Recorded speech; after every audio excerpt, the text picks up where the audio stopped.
कभी सोचा है कि सरकार को कैसे पता चलता है कि भाई इस शहर में एक नया स्कूल चाहिए या फिर किस गांव तक साफ पानी पहुंचाना सबसे ज्यादा जरूरी है?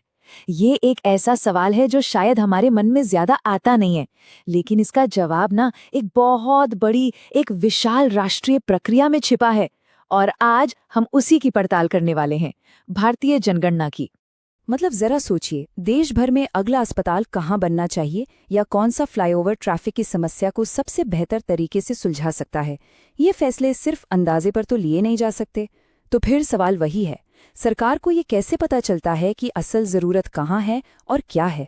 इन सारे सवालों का जवाब पता है, सिर्फ एक शब्द में है, जनगणना। और ये सिर्फ लोगों को गिनना भर नहीं है, बिल्कुल नहीं। ये एक इतना पावरफुल टूल है जो हमारे देश के विकास की पूरी रूपरेखा तैयार करता है। तो चलिए, सबसे पहले एकदम बेसिक से शुरू करते हैं। जब हम कहते हैं जनगणना, तो इसका असल में मतलब क्या होता है? ये है क्या आखिर? देखिए, ये हर 10 साल में होने वाली एक बहुत बड़ी, एक सिस्टमैटिक प्रोसेस है। इसको आप ना एक तरह से हमारे देश का एक नेशन वाइड हेल्थ चेकअप समझ सकते हैं। सरकार के लोग घर घर जाकर ये सारा डेटा इकट्ठा करते हैं कि हम कौन हैं, कहाँ रहते हैं, हमारी सामाजिक और आर्थिक स्थिति कैसी है। और यकीन मानिए, ये सिर्फ नंबरों का खेल नहीं है। हर एक आंकड़ा जब वो एक साथ मिलता है तो भारत की एक जीती जागती तस्वीर बनाता है। इससे पता चलता है कि कहाँ शिक्षा का स्तर बेहतर हो रहा है, कहाँ स्वास्थ्य सेवाओं की सबसे ज्यादा जरूरत है और हमारा देश आखिर किस दिशा में आगे बढ़ रहा है। लेकिन अब आता है सबसे बड़ा सवाल, इस इतनी बड़ी कवायद का आखिर मतलब क्या है? मतलब ये हमारे रोजमर्रा के जीवन पर कैसे असर डालती है? ये इतनी जरूरी क्यों है? देखिए, जनगणना का जो डेटा है ना, वो 5 बहुत ही जरूरी चीजों पर सीधा असर डालता है। सरकारी नीतियां वो इसी के आधार पर बनती हैं। देश के जो संसाधन हैं, उनका बंटवारा कैसे होगा, ये तय होता है। हमारा राजनीतिक प्रतिनिधित्व, मतलब किस इलाके में कितनी सीटें होंगी, ये भी इसी से तय होता है। समाज में क्या बदलाव आ रहे हैं, उन्हें समझा जाता है। और सबसे जरूरी, जरूरतमंद समूहों की पहचान की जाती है। इसको ना ऐसे समझिए, एक तरफ है डेटा के साथ चलने वाला शासन, जहां हर फैसला ठोस जानकारी के आधार पर लिया जाता है। और दूसरी तरफ है बिना डेटा के शासन, जो कि बिल्कुल अंधेरे में तीर चलाने जैसा है। तो जनगणना वही रोशनी है जो सही नीतियां बनाने में मदद करती है। और बात यहीं खत्म नहीं होती, ये हमारे लोकतंत्र की नींव से भी जुड़ा है। किसी भी इलाके की आबादी के आधार पर ही तो लोकसभा और विधानसभा सीटों की सीमाएं तय होती हैं।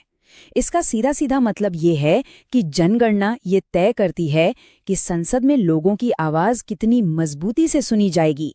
इतना गहरा असर है इसका। तो सवाल ये है कि आखिर वो कौन सी जानकारी है जो जनगणना में इकट्ठा की जाती है, जिससे देश की इतनी साफ तस्वीर बनती है? चलिए कुछ खास पॉइंट्स पर नजर डालते हैं। जैसे साक्षरता दर को ही ले लीजिए। इससे पता चलता है कि शिक्षा से जुड़ी नीतियां कहाँ पर ज्यादा फोकस होनी चाहिए। या फिर लिंगानुपात, ये समाज में महिलाओं की स्थिति को समझने का एक बहुत बड़ा इंडिकेटर है। और SC/ST की जानकारी से ये पक्का किया जाता है कि जो कल्याणकारी योजनाएं हैं वो सही लोगों तक पहुंचे। अब देखिए, ये जो पूरी प्रक्रिया है ना, ये कोई नई नहीं है। भारत में लोगों को गिनने का एक बहुत लंबा और दिलचस्प इतिहास रहा है, जो हमें बताता है कि ये परंपरा वक्त के साथ कैसे आगे बढ़ी। भारत में जो सबसे पहली जनगणना हुई वो हुई थी 1872 में, लेकिन 1881 से ये प्रक्रिया हर 10 साल में बिना रुके लगातार हो रही है। जरा सोचिए, लगभग 150 सालों से हमारे पास अपने देश के लोगों का एक कंटिन्यूअस रिकॉर्ड है।